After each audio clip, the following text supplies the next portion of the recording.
What's up, everyone? I'm DJ Hamilton, and you're tuned into the DJ Sports Show, where we give you the latest, greatest, and most exciting sports stories in the world of sports. From interviews to having people's stories heard and told. This is the DJ Sports Show. Let's get it!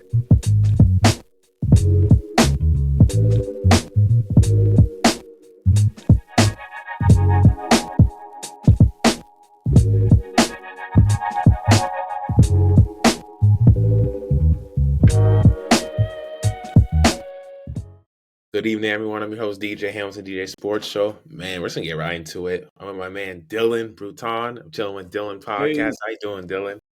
Well, DJ, it's great to be back on a platform with you and collaborate as always. And it's good to see you, my brother. Doing good. And what a game. Man. Game 4 recap. I mean, this game was down to the wire. I mean, I was getting worried there down the stretch, man. I was like, oh, OKC about to go down 3-1, but then... That's what I was thinking, too. I was like, man, OKC is about to be forever memed on the internet. People are going to be downplaying, like, the greatness of Shea. People are going to be downplaying the impact of this team. Like, there's so much at stake right now, them going down 3-1. I don't know if they can mentally, if they can shake from something like this. So. Yeah. The one thing I was worried about coming into game 4 is like, okay, yeah, we knew the pressure was on OKC. Okay, yeah, you're down 2-1. You guys are considered the heavy favorites to win the title that's coming into this whole season. And then throughout the postseason, you guys are dominating your opponents, the best defense we've seen in years on every statistical metric. But then you have this team, the Pacers, that they play differently offensively than any other team you went against in the West Conference playoffs. They don't play iso ball. They have a 5-man. They move the ball on the perimeter. They're constantly moving. No guy plays iso ball, standing one-on-one, and it makes it hard for your defense to be able to strategize against them. And you see the fast pace they play at. Pacers, man, every time they got the ball, they're consistently getting out, pushing a frenetic pace. They're like a NASCAR Indy 500 car, man. 100 miles per hour, nonstop. I'm like, man, I'm watching the game. I'm getting tired myself. And I'm just laying down taking notes. I'm like, yo, this game is crazy, bro. I'm like, I can't imagine trying to be out there trying to guard that, man. It's like, you got to be in tip-top shape. Yeah. And this is why you see, like, coming into this game, I took some notes before we were doing the pregame. J-Dub and SGA had 10 turnovers in game 3 alone and 6 in the first 2 games combined. So game 3, they're really putting the full court pressure on them. And they've been doing it all series, the Pacers. Their bench also outscored the Thunder last game, 49-16 in game 3. And key parts of that were Benedict Mathurin and I forgot his name. Who was the other one that came out? I forgot who else from the bench for the Pacers. It was Benedict Mathurin and someone else. I forgot his name. Who? TJ McConnell? TJ McConnell. He had 5 steals that game, man. He was a pest pressuring SGA. J-Dub, getting turnovers on inbounds plays. I'm like, yo, I've been watching TJ McConnell since he was in college. He's been a dog. He's been a dog. He's been that dude. He might not be the tallest, talented, but he's going to give you intensity every single night, pressuring the ball full court, making hustle plays, diving on the floor for loose balls, and getting extra possessions. He's that dude. And coming into this game, I was like, okay, I feel like the pressure really is on I know the Thunder, everybody's saying, but to me, it was the Pacers because. Really? Yeah. So I'm like, okay, I want to see how you guys are going to react. You have the momentum in your favor. You have a chance to put your foot on the ground and put a chokehold on the Thunder's neck and take a commanding 3-1 lead and make them give them no hope for life. Like, you can make them drown and they're trying to seek life. No, you guys had a chance to do that, but that didn't happen tonight. They were this close to making it happen. But they ended up losing 111-104 in game 4. SGA, man. I mean, MVP. 35 points, 12 of 24 from the field, 10 for 10 from the free throw line. I mean, whoa. This guy, 8 of 8 in the fourth quarter from the foul line. And this guy only had 2 free throws before the fourth quarter. This guy, he wasn't getting any calls. And everybody said he's a free throw merchant, but he wasn't getting any calls. The Pacers were doing, and one thing the Pacers were doing a great job of early on, I thought they were going to look a little startled and rattled and a little shy going, because I was like, oh, it's the nerves of being up and being able to chance to take a 3-1 lead and win away is one of your first title in franchise history going to get to your head. Oh, no, they came out right away firing. Like, they were on offensively. They were hitting their shots from deep, and I didn't see no shyness from them. I was like, oh, okay. Oh, this is going to be interesting. And I wanted to see how OKC was going to react. So the Pacers kept pressuring the Thunder, laying on the court, like I've said before. And one thing they were doing as well, they've been doing great all series, sending that double every time SGA. They're crowning him every time he gets the ball. And I want to say, shout out to Andrew Nemhard, man. You have been the X factor in this series. I mean, this is some of the best defensive screen navigation I've seen of one player. Like, this is some of the best, like, That's real. navigating around screens. He's scrambling. He's not letting SGA get no breathing room. No, he's like a magnet going on a refrigerator. He's right there, bro. I'm like, yo, this guy can't breathe. He can't get no slither of room. And every time SGA comes over the screen and Empire gets a little behind him, he's right there to tap it out. Pascal Siakam's hedging over, and they're like right there crowding him. And one thing, the OKC Thunder, they struggled in this game, 3 of 17 in 3-point range. That made the paint tight because the Pacers, they don't have to worry about guys knocking down shots because none of them they can't hit the ocean right now. Nobody was able to hit any outside shots, and that kind of made the game tight until SGA. He had that big three down the stretch, that big three, and then he also had a 14-foot step back the next possession down to give that Thunder that little push they needed to eventually win the game. But yeah, bro, this game was special, man. This game, the MVP came through, and this is why I think SGA. This is why he showed why he's the MVP. Pressure moments. He had 14 crunch time points in the final few minutes when his team needed it most. When the pressure was at its highest, the stakes were at its highest on the road too, in that ruckus Indiana crowd. So yeah, shout out to SGA, man. This was to me. This was the most pressurized game of his career, and he stepped up. He answered the call. 100%. I mean, there was talks about, is the moment too big? Is he a superstar? I saw people on You question if he's a superstar? Hey man, that's crazy. Dialogue in Discord. We're in quite a time, but I saw a take that was very interesting, and I'll get your thoughts on this. But I saw a couple takes on social media, and they were saying that if Shea loses, is he going to get the treatment that Kobe got in 2004 and LeBron got in 2011?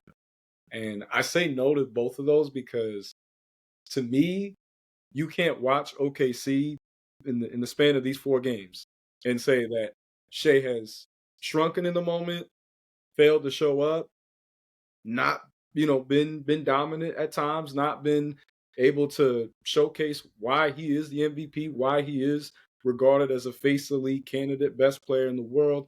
And you also can't sit and say that he is the reason for why they were down 2-1. Like the issues that Dagonaut was having with his rotations, with his lineups. It's not on SGA. He's not the one who's making those decisions of start Casey Wallace over having Hartenstein in the starting lineup. Have Chet play the 5. Like SGA is not making those type of decisions. So it all comes down on the court. Now, game 3, SGA in the fourth quarter did have struggles. He only made 1 bucket. Nemhart was playing him like, I'm saying, he was at Rikers, he was at Alcatraz. It was just pure defensive shutdown. But the thing is, when you watch SGA, when he's put in those pressurized situations where especially the defense is playing him incredibly tight, where he wins is through his footwork. Where he wins is with his precision, with his timing. He's a very smooth player who doesn't have to overexert himself. He has a great grasp of his fundamentals are insane. I think people really need, if you're like a basketball trainer, you have your clients, your students, young players that you're coaching, you have them watch the footwork of SGA, because make no mistake, this game, Indy largely had it. They had the momentum, they had the belief in their mind that we're winning this. So the defense that they were sending at SGA was like, this is our house. You ain't leaving here with a W. And SGA, you know what I'm saying? It was a slow burn. But when that fourth quarter hit, first quarter, he only had 4 points. He only had 4 points.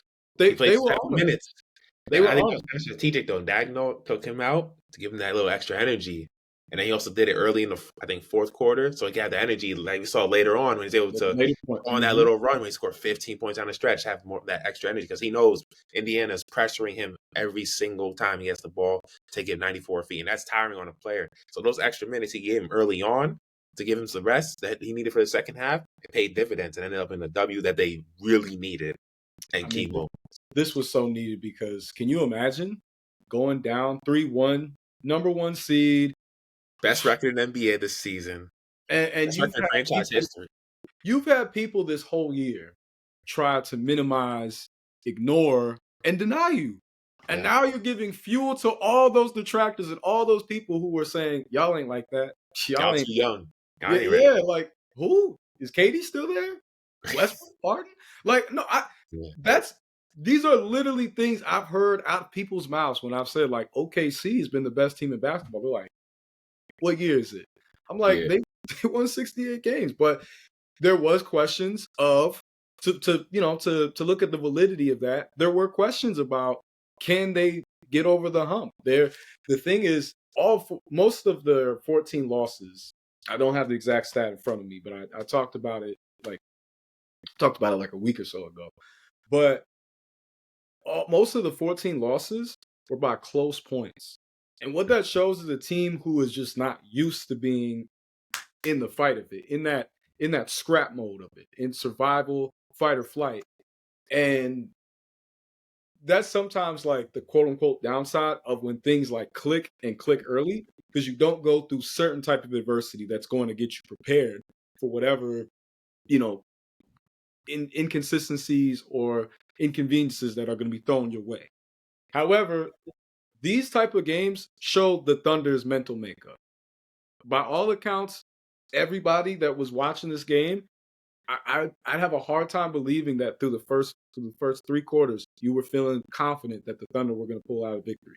I don't look at the box score. Tell me what you watched, and tell me that through quarters 1 through 3, if you really felt that confident. And I could say no, I didn't. I was in the group chat with my friend boy Chris and Joseph. I was like, yo, I think the Pacers won this series, man. I'm why wouldn't you? Dude, they looked so in control. Third quarter, I'm like, yeah, this might be over, man. But that fourth quarter, even when they were only up by 6 or 7, it just felt like Pacers up by like 20.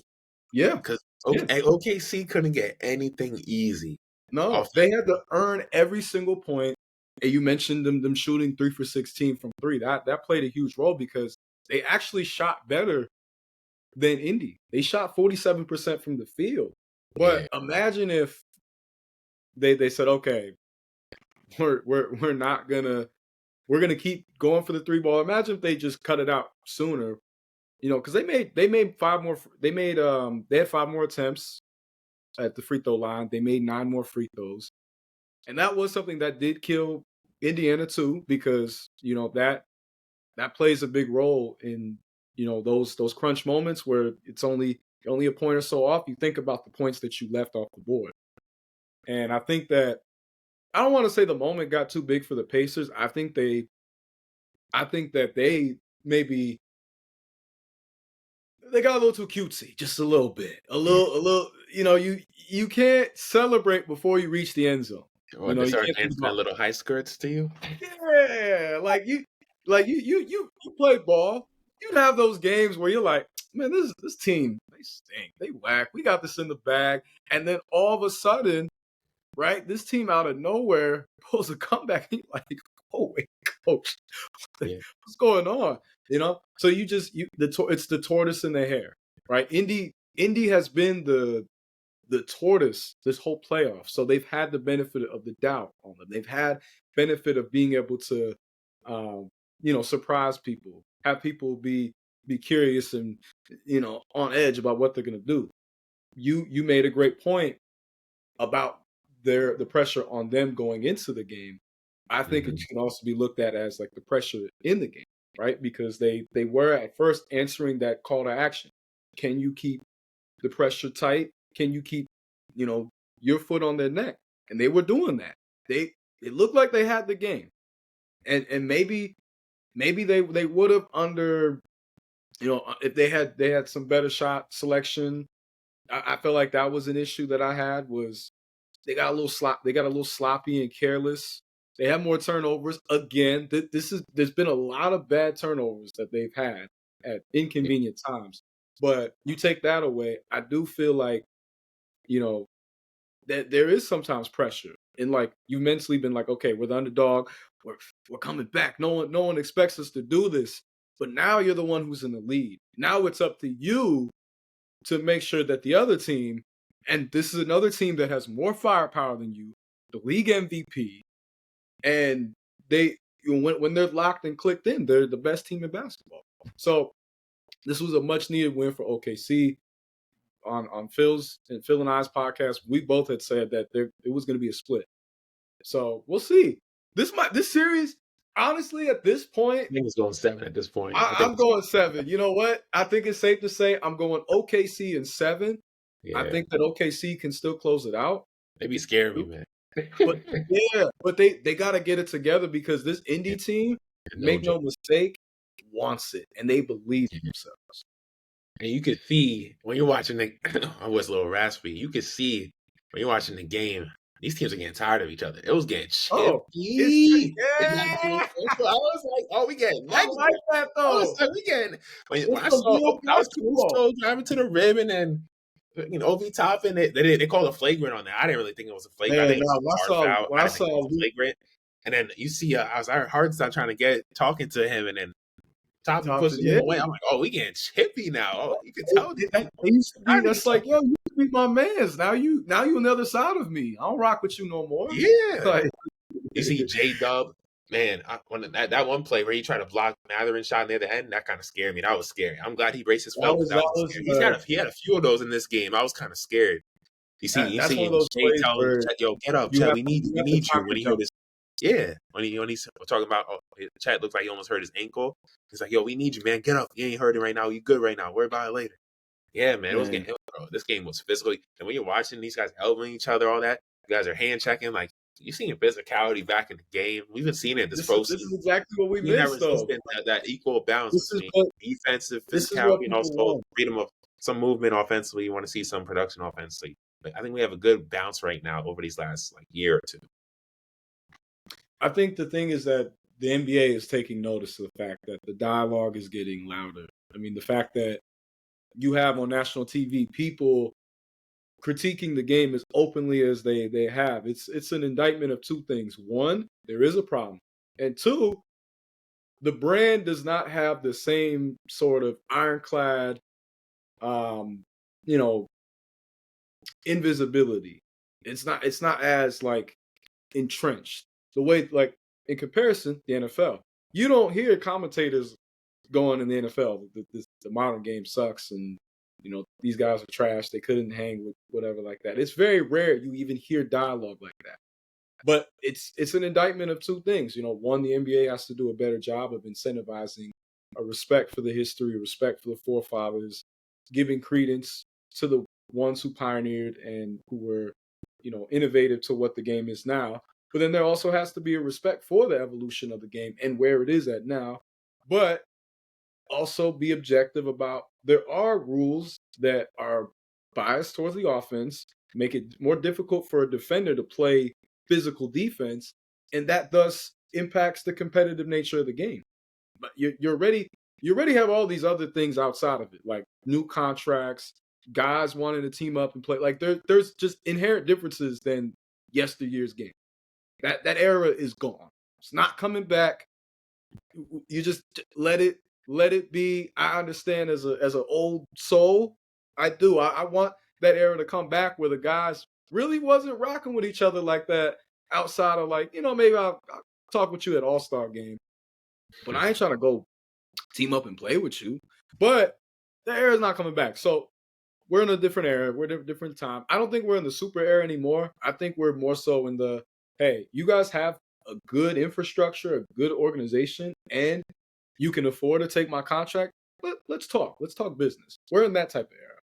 And thus, you have to look at the overall NBA product. If the NBA wants to get back the luster and the respect and the credibility that people were, a lot more feeling aligned with from the 2010s, they have to address the way that these refs officiate, the play styles of these offenses, the defensive rules. There, you know what I'm saying? There's room for improvement, but you're not also going to be able to even create an environment where there can be improvement if you're looking to tear everything down about it.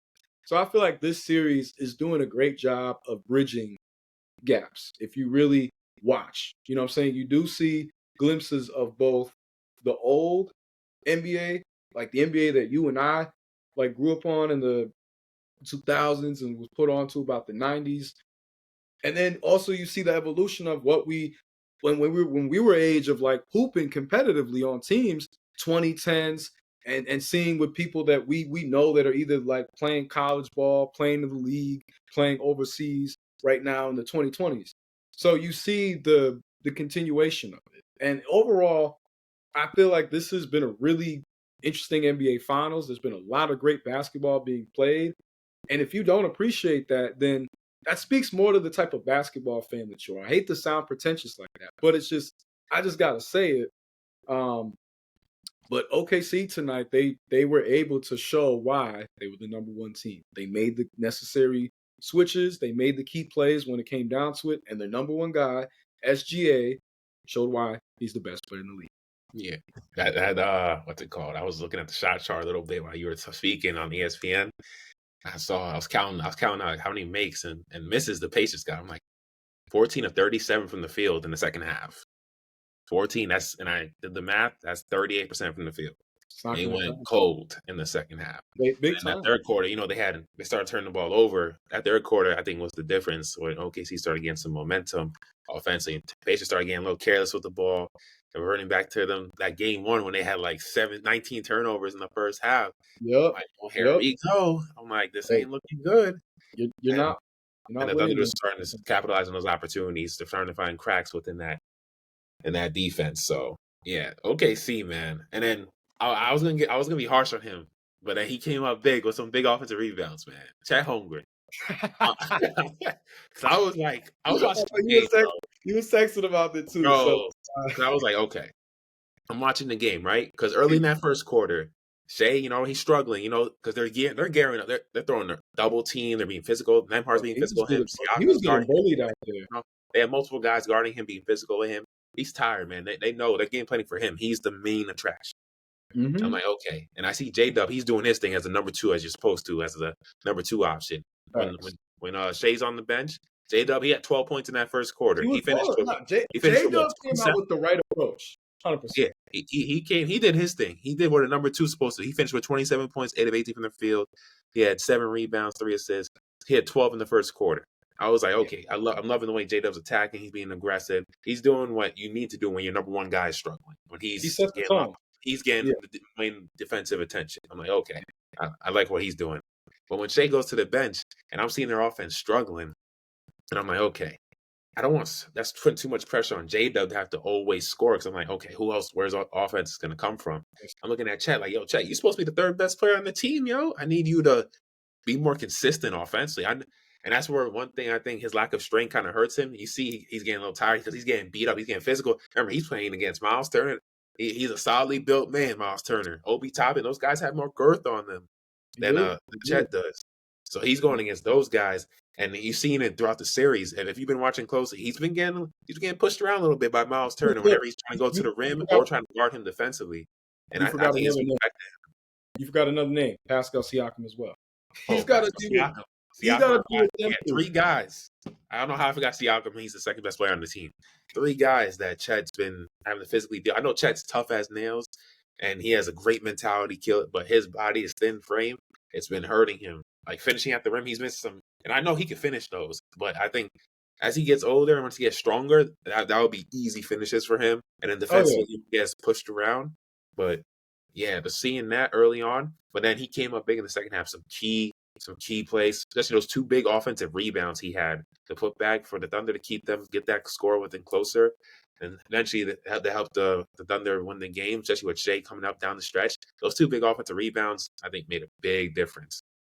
And yeah, and one thing the Thunder need to do better of They got to box out better, man. I mean, Oh, some of those plays I'm watching is I think it's due to fatigue because the pressure that the Pacers always put on them full court pressing. It's causing them to have mental lapses and not getting your body on the man and boxing out. Like Obi Toppin, this game and last game I'm watching, he's getting easy putback dunks. Like he's in Rucker Park, they're just throwing lobs to him. I'm like, there's 2, 3 guys in the paint, and they're just all staring at the ball, not trying to find the man and box out. Like this is the NBA Finals. Do you want to win a chip or not? y'all want? That's what I'm Yeah. trying to think. I'm like, do you really want it or not? No one said it was going to be easy. Oh I no. need you guys to box a man out because you're allowing these easy second chance opportunities that's been killing you in game 4 and game 3. So yeah, and if it wasn't for big offensive rebounds by Chet, and then J Dub doing what he did especially in the first quarter, and then he did his thing in the second half, and then Shea coming up big in the fourth quarter, you guys would have lost this game. So yeah, man, That's facts. I think the thing that goes overlooked, talked about this maybe second episode, I believe. Yeah. Or no, I think it was actually first episode. I could be wrong either way. Anyway, beside the point. The company that Shea could potentially be a part of, I if wrote they about win, that. I wrote about that in is my Hoops Have is article. insane, right? Yeah, The thing that people overlook is that, like, it took Jordan 7 years to win an NBA championship. The road to get to the finals was tougher than in the West. The East was stronger than the West in Jordan's that's time. funny because Shea's in the 7th year right now. So, right? And the fact that going into that finals, there were a lot of doubters. Even though even though the Bulls had the better record than the Lakers were proven. The Lakers had just been to the finals the year before. Granted, yes or no, They've been to the finals 3, it two, was 89. Yeah, two of the last 3 years. but yeah, they were in the last 3 of the last 4 finals, and they Yeah, had won 2 of them.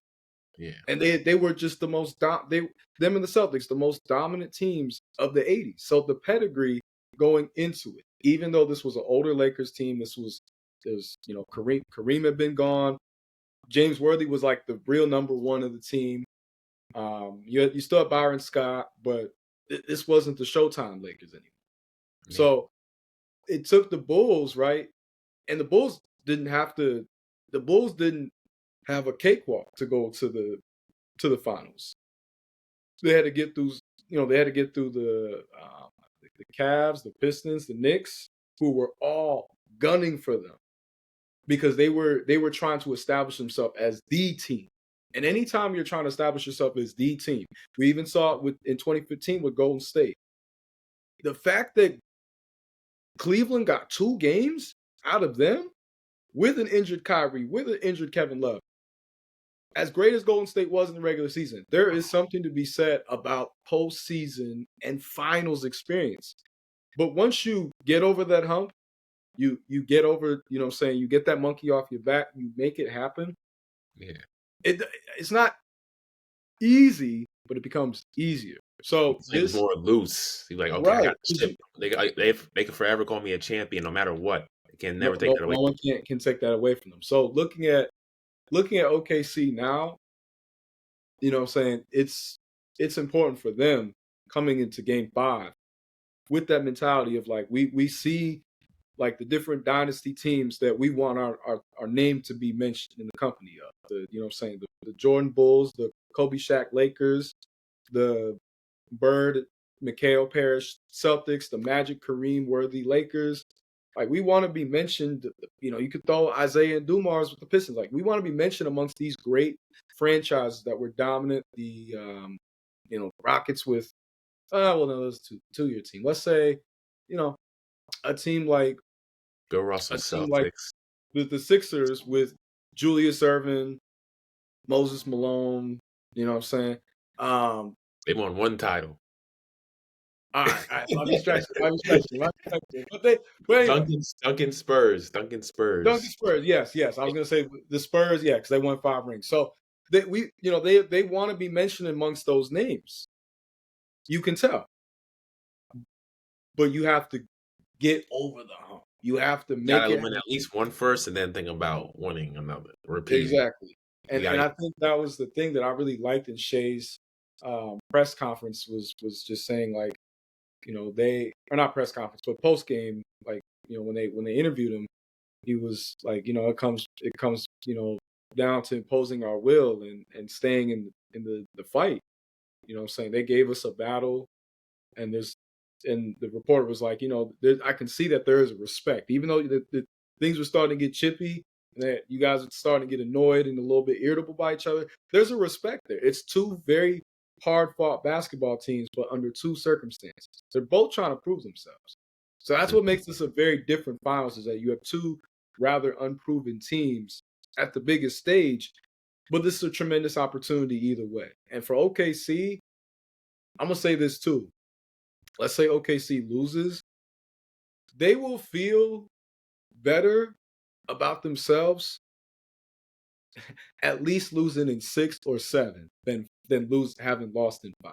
Because Yeah, losing in 5, you have to be the most dominant team all season, you and the can't put best up a little bit defense, more of a fight, a and the little best bit. defense. Like, Yeah, yeah, all the talk and I don't think they're a better defense than the '04 Pistons. I think people are yeah, just prisoners of the moment with yeah, takes like those. But they're a great defensive team. They switch yeah. well. They rotate well. They're relentless. They're tenacious, and that's the type of intensity that they need to bring going back home. This is Game 5. This is a statement win that you must make happen, because otherwise, Indy, You're gonna try what's to to close stop out at them? home. You're gonna What's try to to close stop out. them from not trying to spoil your parade in your city? What? Because they like this. They're a team they have nothing to lose. Basically, Yeah, there's less for them at stake than there is for you. So you can't give them any room to breathe. You can't give them an inch, because guess what? A team like that is going to take a mile every single time. Every single time. yeah. What's I forgot what I was gonna say, but one thing I like about Tyrese Halliburton these last 2 games, he's been way more aggressive. He's been attacking Oh, him. He's he been has more he has assertive. I'm like, he this has is Tyrese Halliburton I'm relating to see early on in the first half. Like, he's not being so reluctant to pass the ball like he was in the first 2 games, being kind of passive. He's been way more aggressive, looking for a shot, and that's been kind of discombobulating the Thunder defense, because now they're like, oh, he's being aggressive and he's attacking. That's opening up easy shots for Neesmith, who's been, this guy. Every time I see him, it's like this guy doesn't miss, bro. It's like, yo, I know you're a Celtics fan. I know you're hurt, but it's like, yo, this guy he every told me time, every time nothing. he attacks downhill, Tyrese Halliburton, and he kicks it out for Neesmith, is like automatic splash. I'm like, damn. He finds Toppin. He Bro, finds time for a wide open dunk when he's cutting to the lane baseline. And it's like every time he collapses the defense, it makes the second defender over, and he finds an easy shot for somebody. He's just a connective passer tissue. He reminds me so much of he reminds me a mixture of like these point guards. I've been saying Steve Nash, Jay Kidd, a little bit of Chris Paul. Like, he reminds me of those guys. He's tall in them, but yeah, he reminds me of those guys. Like, I can see that. No, he's not gonna wow you with his athleticism, like jumping vertical, but don't get it wrong, he's quick. He's quick. He has deceptive speed. Get down. If you really watch him, he has deceptive speed. He gets around that baseline corner off that screen real fast. And he I can have make a quick decisions with the ball. But that's gonna go to the rim or he's gonna kick out to an open shooter. I have a He's really great at that. I have a proposition. What if, because I feel like you said, his aggression. That's Yeah. exactly what we wanted to see. That's exactly what They're is gonna need going him to to be that difference same against way the in game Pacers. 5 if they want to win. And If he does the he needs same thing he did at home in game 3 and 4, aggressively, right out the gate, not waiting to the second half to get aggressive or the fourth quarter, like he was in game 2 when he waited to the fourth quarter to start scoring the basketball. If he does it right away, the Pacers have a chance to really take game 5 in OKC and a chance to close it out in Indiana. when I need Miles Turner to play better, man. He hasn't been shooting the ball well. He has not no, been he shooting the ball. hasn't. He made a couple of nice shots, like that one fatal, like that one leaning Yeah, fade. yeah, that Dirk fadeaway, I saw that. I'm like, okay, but I need to be more consistent, my guy. I can't have you shooting 3 for 11. Like, you Yeah, have Chet guarding you, man. You have Chet when guarding you he most of the game. I need you to use your girth and bully him, get in foul trouble. If I'm Tyson Halliburton, I'm saying that to him. I know you love to shoot the ball, but hey, you got a skinny guy down here. You have a size advantage. I bully need him, you yeah, to use your yeah. girth to try to get him in foul trouble, tire him out. I was gonna say, a lot of people have been saying with Halliburton that this is what we expected of Lonzo, which is why that's why I'm rocking with Yeah. DB. And I want to I address mean, it's that. kind of true though. It's kind of true. I It's want like, to address that, and I do think but I will say that like Lonzo to me was a better defender, yeah, and definitely, like definitely, definitely. passing wise, I would say Probably the same. probably same. Yeah. Um, Lonzo's Shooting quick. is interesting. We'll have weird unorthodox shots, but Lonzo fixed his shot. That But and they both can that's shoot. I was about to go. Yeah. Does Tyrese Halliburton reach another level as a player if he fixes his mechanics to where like Lonzo's are now? Lonzo has a beautiful jump shot now. Ooh, that's the one. Like, can you? Because that's the only thing that really is like preventing Tyrese from being an unquestioned. Best point guard in the league. Yeah, because it's like that if I play him a certain way where he can't like kind of adjust and get up to the ball, Yeah. if I play him contested enough, it's weird though because his form, like when he made that game winner, you know what I'm saying, he had his elbow in, Yeah. arm out, arc. He look Like he look yeah, he looks it was smooth. crisp. But like other times that he's doing that. The weird little push shot. Look, every kid done had it, bro. We all had the Sean Marion Yeah. that growing Yeah. up. It said he was good enough to make it to the NBA and be a star. Right. But yeah, like Being don't try six this at seven, home, being kids. six seven does He help. was Being also 6'7" does help. 7 with like a 45-inch vert. Don't try this at home, kids. Yeah. But Mike Korzempa. the what? Remember Mike Korzempa back in the day, you too? Hey, he's Uh, a 6'8" point guard with a 45-inch vertical, 7 no, foot. you ain't saying He's a Steph Curry with 45. Korzempa Yeah, back in the day. like, but that was the issue. Like, right? Lonzo couldn't get to his shot because his shot required him to have like he had to take a step His back. elbow was like out more and stuff. Like, Yeah. So if Halliburton gets his jump shot because win or lose, I do like I know it's worked for him, but nah, I'm not buying it long term. I'm sorry, not to like I really rock with Halliburton. Love the way he plays as a point guard myself. I love that he's a pure point guard. All the names you mentioned, I see the different shades of that in his game. But I think for the Pacers, if they want to become one of those elite teams, I think that is something that they should have a combo with him. Of like your dribble off the dribble scoring game is going to get so much better if you can raise up and shoot without having to get to a certain angle or without having to like weirdly adjust and contort your body. Because that's the one thing that the two Canadian ball handlers on the team got. Nemhart and Mathurin. They can just Mathurin, yeah. they're both like knockout. They got their shots on point.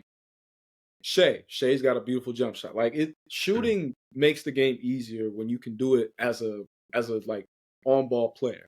If you don't have that to your arsenal, The it's defense going is to be a going to struggle. that screen every single time, and it's easier to game plan against you. Way 100%. easier. 100%. Way easier. So, the question is, and I should ask you after following that, is Halliburton a superstar? Stephen A. Smith and all them been talking about it.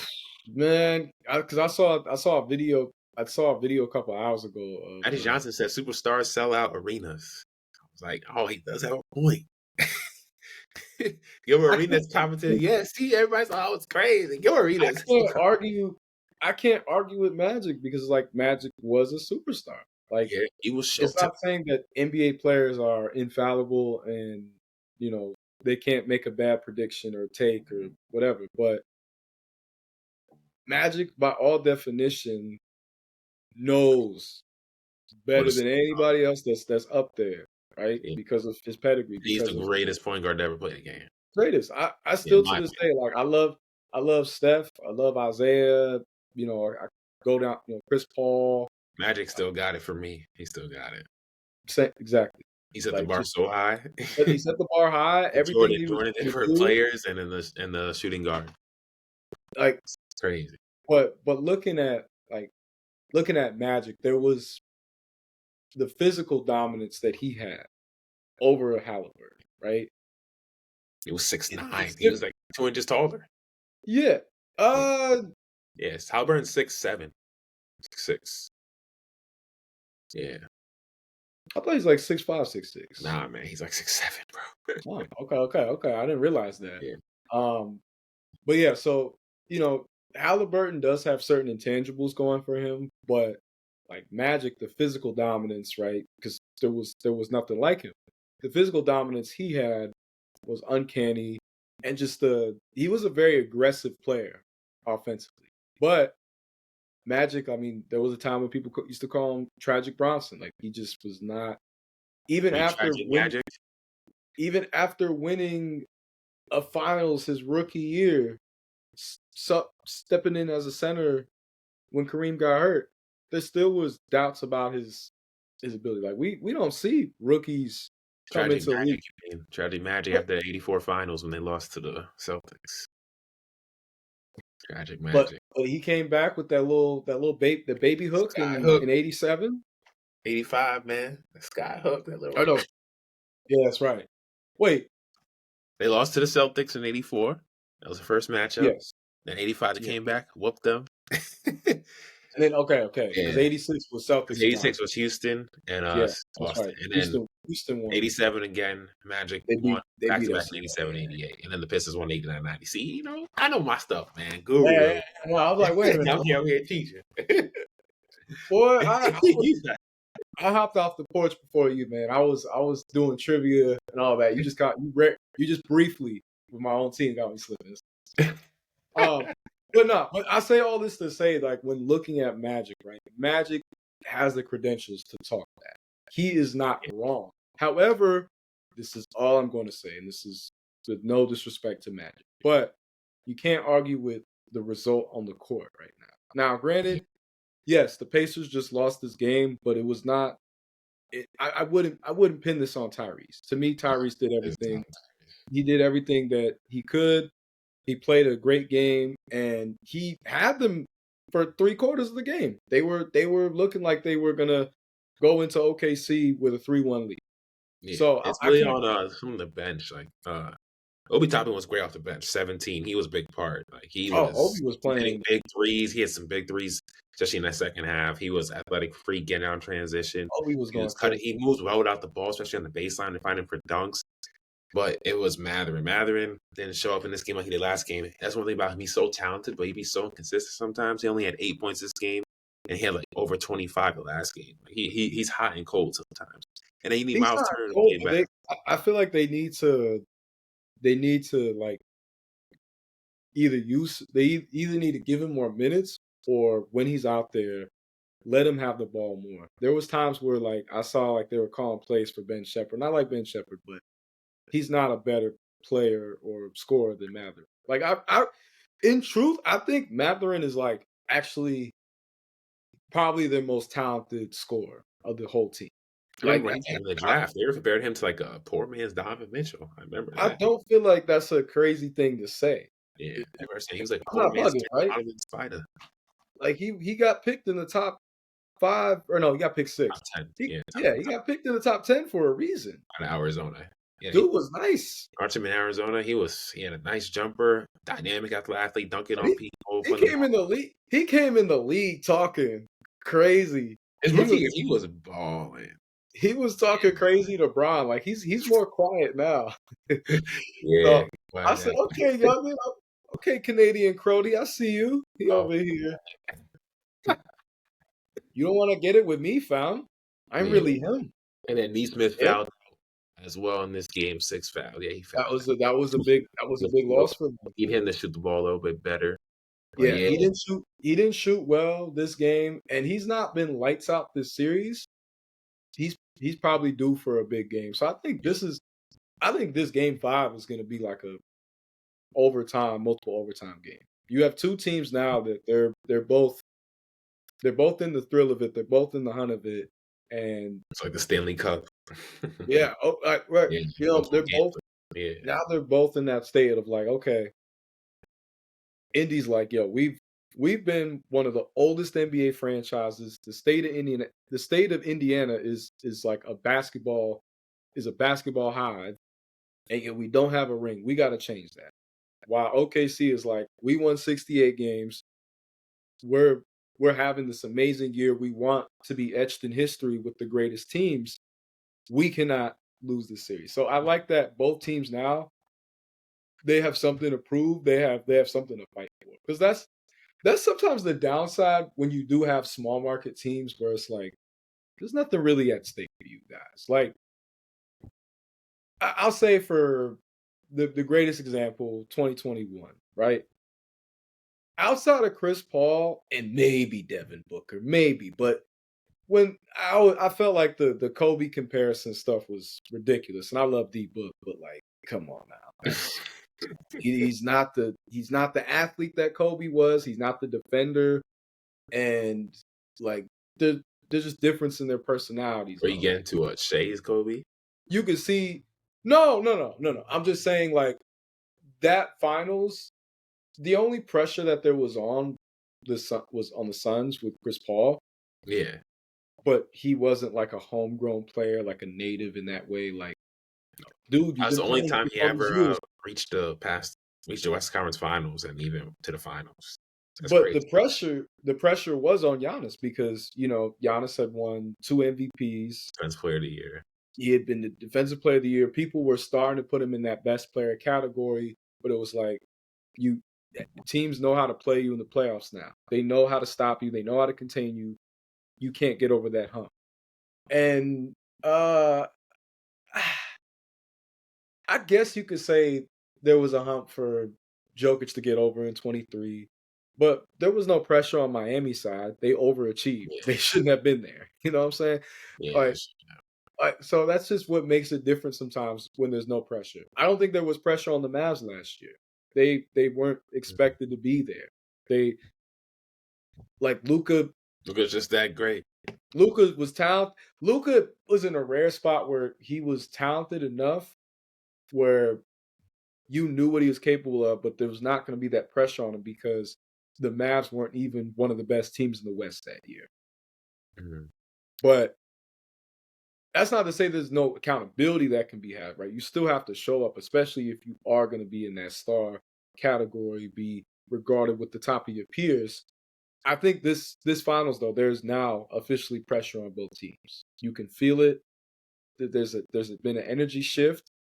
But I love it as a fan. I love it as someone who I have no emotional investment into this. I just get to watch. Not like last year. I get to watch exciting basketball. Oh, yeah, bro. So much pressure last year. I've had to deal with the last like 3 to 4 years of It's Tatum and Brown. They're gonna win a ring. Are they gonna win? Maybe they should pull the plug. The amount of times I done heard that take. Yep. How many teams have a small forward shooting combo like that? No, you don't break that up. You keep trying. You have to keep trying. They won the chip. And we won a chip. And we could have won. Oh, you're gonna be taking a break next year because they ain't going could have won this year. Could have won this year. Next year. We could have won in 2023. We could have won in 2023. Like we have Tatum hurts his ankle that game 7, man. Getting of the game. You guys could pull that that coming back down, first team to come back down 0-3. I was like, yo, they're gonna do it. Yo, Derek White. I was like, yo, this is crazy. Me and my friends were going crazy. I was like, no way, Derek White just hit that shot rebound. They're gonna pull it up, and then I literally have it all goes downhill. I for sure got like gray hairs in my head because of that series. Yo. He said they took years off my life. Oh, I almost went to. I was debating between going to see one of my favorite rappers in concert for my roommate's birthday, Rock Marciano, and him and Jay Worthy were in town. And I was debating. I was like, nah, but the game is on. I want to watch the game. Then I'm gonna link up with my roommate when he gets off of work. But if I could have went back in time, oh no, I would have went to that damn concert that I known I was getting my hopes up. I'm trying to remember what game it was, but it was just a really disappointing game. That series as a whole made me question my love for basketball. Like it was That's the most crazy. that was the most BS that I've ever witnessed in a 7 crazy. Love for basketball. bro. I'm trying to be done forever. I'm done. Yo, I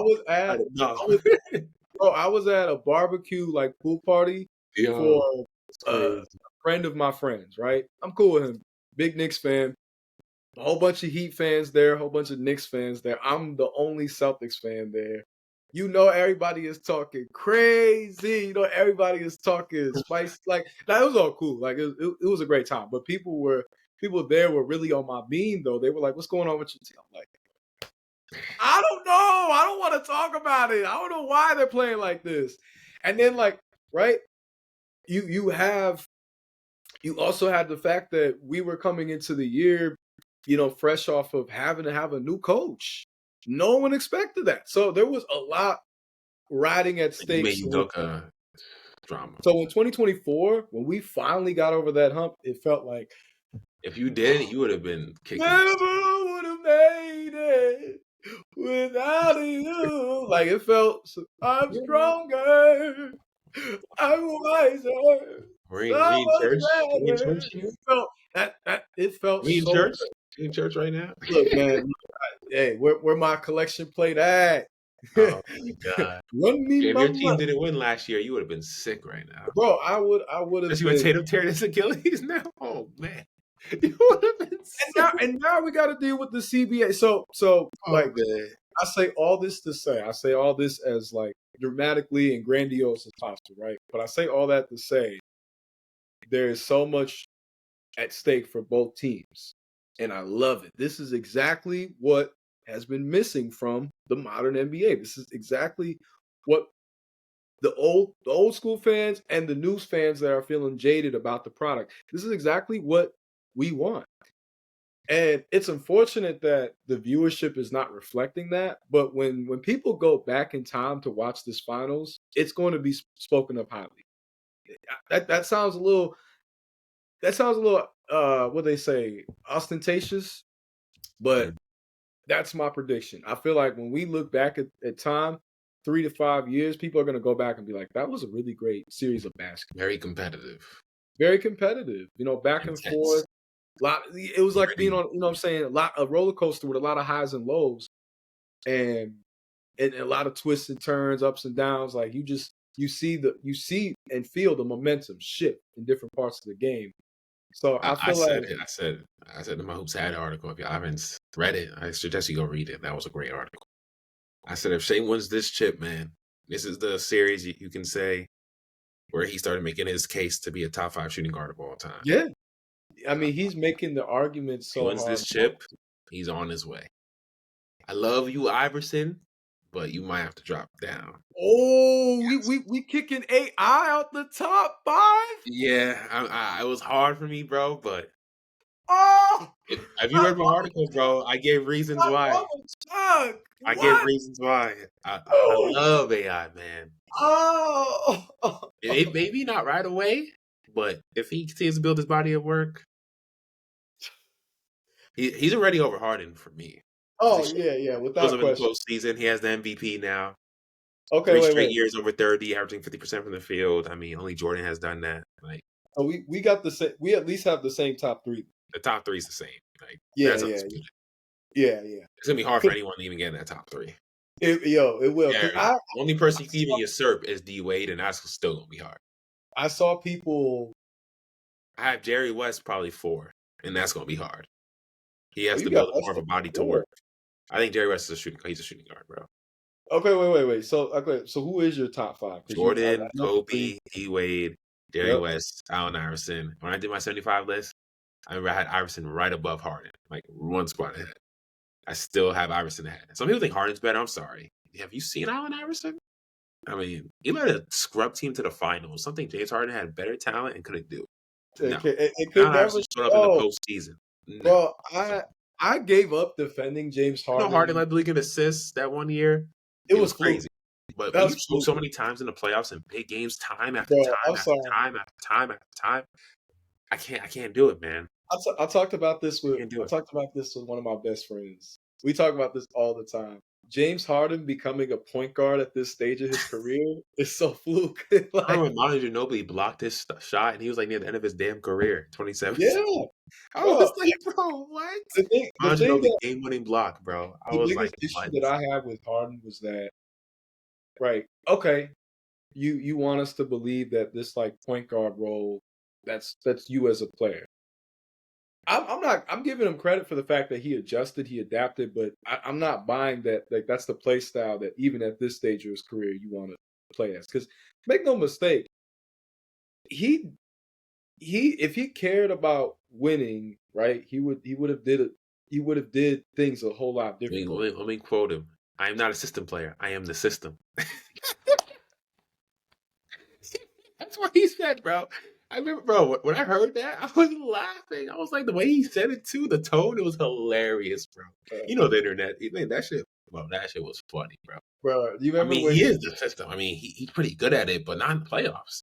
it's not? Regular season, yes. You remember Kobe? What Kobe said though, it's not going to win. It's not going to be conducive to winning, and he's It's been not gonna right. win. I mean, it has not. It has not.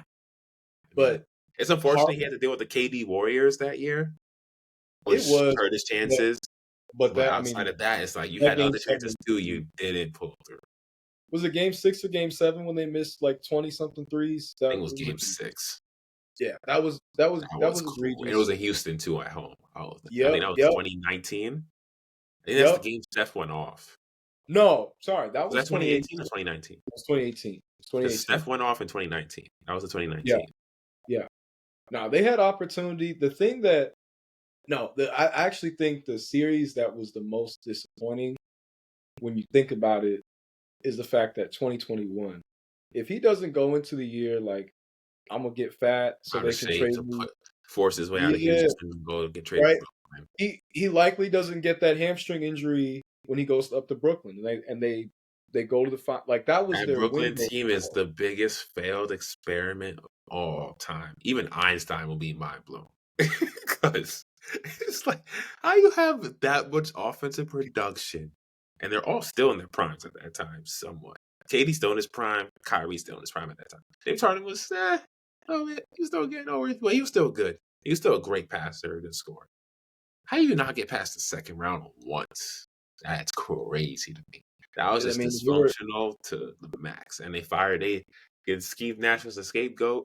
And I know he's been less stressed since. He's doing oh great yeah, on Mind the Game now. So, he yeah. should have never he should have never been the coach for that team. Like Yeah. a team like that would have needed a Mark Jackson head coach, Yeah. and But yeah, they man. the Yeah, shoe man. size of KD got in the way. But yeah, no, Harden to me as a player, like Yeah, Shay's gonna pass it to me. Get back smart to the shooting regular guard season position. player, but Shea passed him for me already. they passed You him gonna as well. pass him? But because all right, I'll give you my top 5. I'm going. Obviously, we got the same 3: Mike, Kobe, D Wade. I got AI at the 4, and Yeah, at, I was thinking AI 4, but I was like, oh, I forgot. I keep forgetting Jerry West. Jerry West and defense and 5, shooting was crazy. at 5, respect and peace to the logo man, but I got Clyde Drexler at the 5.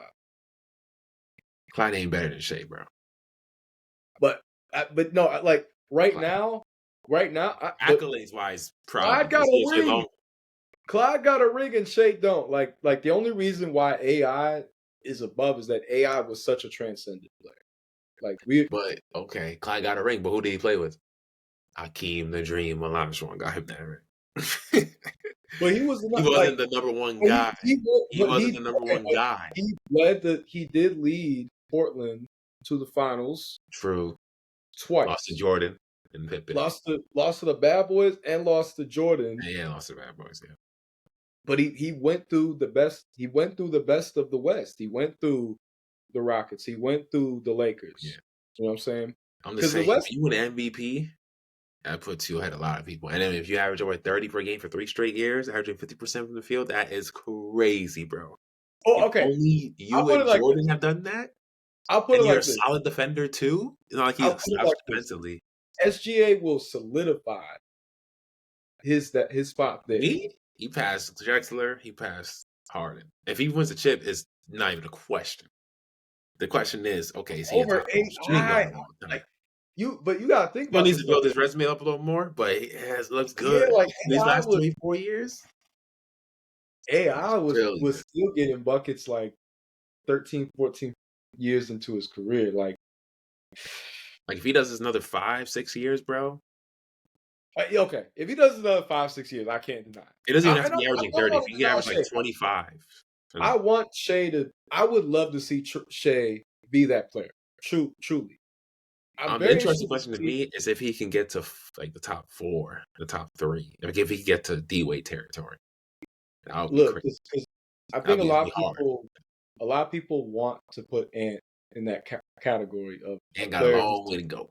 but he got a long way to You got to go. win the MVP first, or Finals MVP, or chip first, my friend. Then you got Darren Peterson in the wings. He ain't even NBA yet, but everybody's saying he's the closest thing to Kobe. I'm like, I'm excited to see okay, what we'll he see. does. Man. I'm He's excited to nice see what though. he does. He is nice. You got Elijah Arenas, who is very talented. Got some great two guards coming. I don't know. Is AJ DeBansa going to play 2 or 3? I think he's a small forward. I think he's a wing. I was about to say, like, if he plays the shooting He guard, gives me Tracy McGrady mixed with like Giannis type vibes. yeah, that's a good Freakish, yeah. He has long arms, freak shit, but he has Yo, the that handle. a player. Yo, wait, that's oh my god, yo. Nasty, bro. Could you imagine Giannis with T-Max like And he can handling? shoot the ball. Oh man! And he has the killer instinct. He wants to be great. He's on. Yo, as a He's gonna be player, MVP one day. Yeah, bro, we as can a talk about player, 2026 that's draft one day, bro. That that's draft the, is gonna be okay. tough. So yeah, I say all that, and then shoot, is Dylan Harper a 2 or a 1? He's a 1. He a 1. But I just a lot of He can people play the don't. 2, but he's really a 1. There's a lot of talent in I my have him opinion. going top 3 in the draft. Yeah. Oh yeah. I got him going. We're gonna do our mock draft like next week or something. Yeah. Stay tuned. I've been having fun doing my scouting reports and stuff. Yeah, let me take But my. yeah, I was gonna say though, you're Shay, and you are making it hard for me to not deny that he can get there. I just want to see it. I want to see that I consistency. can't put him over. Even if he wins the chip, I'm not putting him over Jerry West. He needs to do it longer, at least another 5 years. West NBA won All 1 Star ring or team. 2 rings. Hmm? Jerry West won 1 ring or 2 rings. 1. He won Because 1. Bill Russell prevented him Okay, from but then I know, but I'm saying because I know he has the distinction of being the only player to win a Finals MVP. I was MVP on a losing team. So disrespectful. Yo, I know he's sick. When they showed him in when they showed in rest in peace, Jerry West, the legend. yeah, RIP to Dr. West. When they showed in Winning Time, when they showed in Winning Time, like he was there and he broke his trophy. Nah, Jerry West was a ruthless competitor, man. I couldn't blame him though. Could you imagine? Yo, for real, how would you feel if you they give you Finals MVP after you lose? It's like Conor David last year winning the Conn Smythe Trophy and your team took the L. You guys came back down from 0-3. He just still lose Game 7. It's like, damn, we did all this and I get the trophy and we lose? I don't get the Stanley Cup? Nah, man. I'd rather just throw that thing in the garbage and get the Stanley Cup. I don't want it. So, but dang, I mean, okay. Not gonna lie though. Yeah, if he wants to get Jerry West for me, he got to do it another 5. He could pass All NBA team pass selection. Jerry. He could definitely pass Jerry if he wins this year and wins, like 2 more. Nah, he don't even need to win 2 more. If he wins this year and more NBA All-Star for another 5-6 years, he can pass Jerry. He needs to continue to get the accolades though for me. Jerry did it for his whole career. I won't put him over Jerry even if he wins the ring. He needs to do it longer. D Wade though, he gonna have to do that for another 7 years. And I don't know. I just feel like that's the thing too, is like the dominance. Because D Wade was efficient and his defense was crazy. The outer world. Shot blocking 2 guard of all time, and he was the shortest. He was shorter than D Wade and Kobe. I mean Jordan and Kobe. He has more blocks than them. It's crazy. Imagine if his knees stayed healthier longer. Oh my god. He would have been top 10, top 15. Imagine if he had a 3 ball. Because he was a great mid-range shooter. But if he could hit threes, if he had a 3 ball and his knee stayed healthy, he even said it. He'd be in the GOAT combo. If his knees lasted longer, he said he'd be talking about D Wade in the GOAT combo. Because 06 D Wade, he was on chase. He was like, wait, he won a title at what age? First title? He was a clear-cut best player. It's crazy. 35 a game in the finals, basically 34 a game. Crazy. I talked about this. I think I talked about it either with Phil or I did. He almost won it in the second year too, but then he got hurt. But like looking at that looking at like how LeBron and Melo and D Wade Yeah. and Bosh, like how they all into the league and what they faced early Oh on. man. Like NBA history, I love NBA history, man. Like it's fun. It's so distinct because imagine if Melo gets drafted to the Pistons. And you have all three, you have all four of them in the East. he wins Imagine the if chip, but I don't think he becomes the player he became. He'll have more teamwork, imagine if but he doesn't get the imagine if individual accolades. So I'm sure he'd rather imagine have if Vince Carter teamwork. sticks it out in Toronto playing next Yeah. to Chris Bosh. I mean, there's He a said, lot of what ifs though. There's a lot of what ifs to think about. what if the Cleveland Cavaliers didn't win the lottery and the Memphis Grizzlies did? LeBron said, ain't it something that Cleveland won the lottery? He said, ain't it something? Even he said it's great. Oh, the NBA. Well, Make how no did mistake, Chicago win in '08 when D Rose was coming out? Ain't that the coincidence? NBA, the NBA said Yo, they LeBron, his face be killing me. LeBron be capping, bro. LeBron don't be playing, bro. LeBron has face. He said, "How come the Hornets they won the year? They didn't have no owner. Why is that?" And Anthony Davis, or the year 2011, the Cavaliers, the year I leave, they get Kyrie Irving. Ain't that a coincidence? or 2014, the off season that I'm about to come back to the Cavs. Get the know. You can't. He's like, you can't make this ish up. You can. No, you're not wrong. Yo, Yo. okay. I gotta not I want to say hot Some take, people but said 2023 was rigged. Like the Spurs won again. They got Tim Duncan and Dave Robinson. They give them Wembanyama. if Yo, they just keep getting richer. A new era. who do you feel like I'm glad he's on the Spurs though, because that's a great team for him to develop. of these last like few drafts and seeing like different teams to like correlate it to like the teams that are here now? Who do you feel like is going to be that team that makes that leap next? It's To easy where for me. The Spurs. I mean, they got you the think young Spurs? talent. They got the transcendent superstar. It's Wembanyama. This guy to me, of all the young players in the league right now, I think he has a chance to be the clear-cut best player in the league. We're talking about, we don't know who's the face of the league. He's coming. He's right now focused on being a monk right now and focused on his inner self. He is mastering himself. I love Wembanyama. I love that guy, man. I've been watching Wembanyama since he was like 15. I knew this guy. He's the only young cat I see that has legitimate GOAT potential. And I do not say that lightly. He's the only guy. Love Luka. I used to think Giannis did if he developed that jumper. He never got that smooth jumper though. After the Yeah. 2021 title, he came back that year in preseason hitting threes. I was like, oh, yeah, it's You over know, I for him. remember that too. I thought it was over. I was like, oh, that Like Utah preseason game I saw after he won the title. I'm like, oh, yeah, it's over. But then Middleton got hurt, kind of ruined them going back to back. And that kind of, yeah. I mean, he's been getting better with his jumper every single year, especially in the mid range this year, at career high in mid range. But yeah, Giannis, whenever him and Wembanyama go at each other, it's like a demigod, like next generation type. I'm like, what are my eyes seeing right now? This is some great back between two freaks of nature. You got the Greek freak versus the alien. It's like you're watching Alien versus Predator. yeah.